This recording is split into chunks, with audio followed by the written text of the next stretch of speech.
Junta-se a nós nesta edição das 12, Albino Oliveira. Albino, muito obrigada por estar connosco. O que é que podemos esperar de principais indicadores económicos na Europa? Uma semana relativamente tranquila na Europa, como também nos Estados Unidos, mas começando pela Europa, essencialmente dados da produção industrial, provavelmente serão o ponto forte desta semana. Já tivemos na sexta-feira a Espanha, hoje de manhã a Alemanha, depois fica para quarta-feira os dados da Itália, da França e também do Reino Unido, e depois na sexta-feira teremos os dados da zona euro como um todo.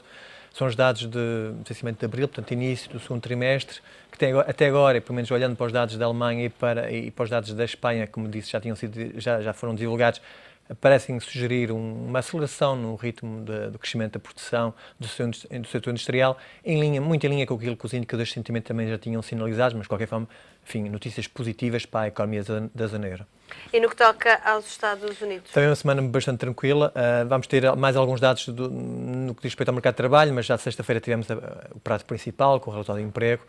Vamos ter mesmo assim amanhã as ofertas de trabalho, amanhã vamos ter também o sentimento das pequenas e médias empresas, mas de qualquer forma a salientar algum dado, pelo menos em termos daquilo que poderá representar para o mercado, provavelmente se escolheria o indicador das vendas a retalho referente ao mês de maio, que será divulgado na quinta-feira, isso porque o mês de abril mostrou-se um mês relativamente fraco em termos de evolução das vendas a retalho e será importante que o dado que será conhecido esta quinta-feira de facto mostre sinais mais positivos em termos do consumo privado nos Estados Unidos. É essa a expectativa do mercado, veremos se confirma ou não, mas diria que muito provavelmente esse será o dado principal. Para além disso, na sexta-feira também teremos o indicador de sentimento dos consumidores da Universidade de Michigan, ou seja, o calendário desta semana muito virado para o consumidor e que, sem dúvida, também bastante importante, tendo em conta que nas últimas semanas temos tido algumas revisões em baixo nas expectativas de crescimento para a economia no segundo trimestre e, portanto, principalmente este dado de quinta-feira será a esse nível bastante importante.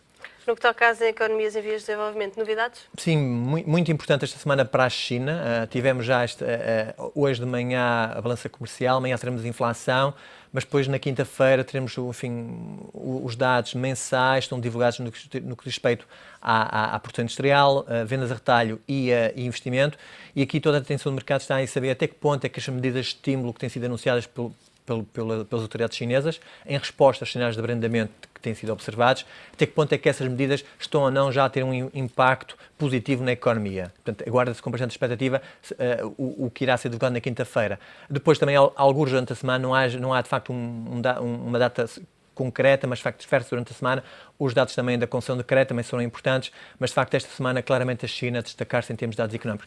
Para além disso, na quarta-feira também teremos os dados de inflação de maio para a economia brasileira. Continua de facto a ser um problema a inflação. Espera-se neste mês de maio mais uma aceleração e, portanto, enfim, claramente aqui o tema também bem no centro da atenção do mercado. Ainda para o Brasil temos a divulgação das minutas do Banco Central. O que é que podemos esperar? Exatamente, e que claramente ligado também a este tema da inflação. Na semana passada, é preciso recordar que o Banco Central anunciou mais uma subida de 50 basis points, portanto meio ponto percentual para 13,75 da principal taxa de referência, a taxa Selic. O mercado neste momento parece esperar que na reunião de julho possamos ter mais uma subida de 25 basis points, o que levaria a taxa a situar-se nos 14%, e o mercado considera que essa poderá de facto ser o ponto máximo, ou seja, a partir daí o Banco Central ia parar de subir. Para confirmar essas expectativas, será de facto bastante importante estas minutas, que vão mostrar que tipo de debate é que ocorreu na reunião da semana passada e de facto se há algum tipo de indicação relativamente ao que irá acontecer nos meses seguintes, nem que seja para tentar confirmar estas expectativas do mercado relativamente ao final então, do ciclo de subida de taxas, numa economia que dá cada vez mais sinais de estar a atravessar um momento bastante complicado. Esta semana também temos novidades no que toca ao calendário das agências de rating. Sim, na sexta-feira, como é hábito, desta semana, sinceramente, teremos a Fitch a pronunciar sobre a França e sobre o Reino Unido, e a Moody's sobre a Itália. Destes todos, muito provavelmente mais importante para o mercado será a opinião da Moody's sobre a Itália, que neste momento tem um rating BBB outlook estável.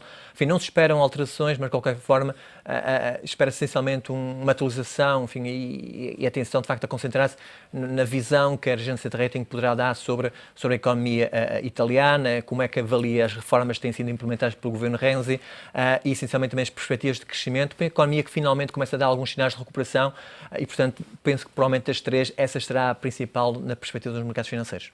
Mais uma semana em que vamos estar bastante atentos ao fluxo noticioso relativamente à situação na Grécia. Sim, exatamente. E até porque esta semana não há, assim, de facto, muitos motivos de interesse em termos de calendário económico.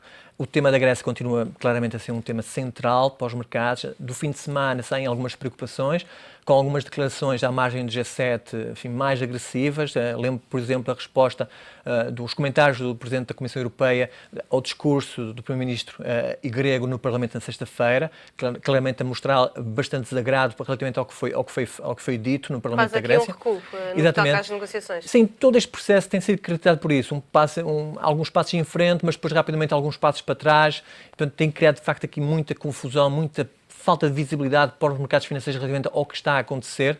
E depois também lembro, por exemplo, de alguns comentários por parte do Ministro das Finanças da França, também à margem dessa mesma reunião do G7.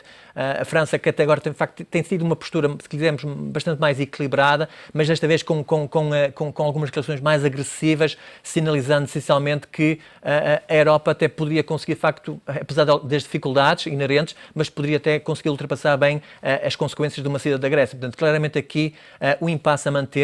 E se nos lembrarmos que na próxima semana teremos mais uma reunião do Eurogrupo, esta semana de facto poderá ser bastante decisiva para ver até que ponto é que há de facto uma aproximação entre as partes.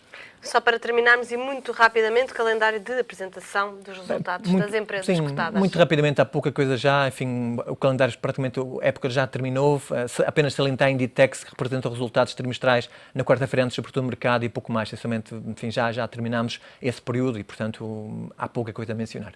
Certamente resultados bastante positivos. Obrigada, Albino, pela sua explicação aqui na edição das 12.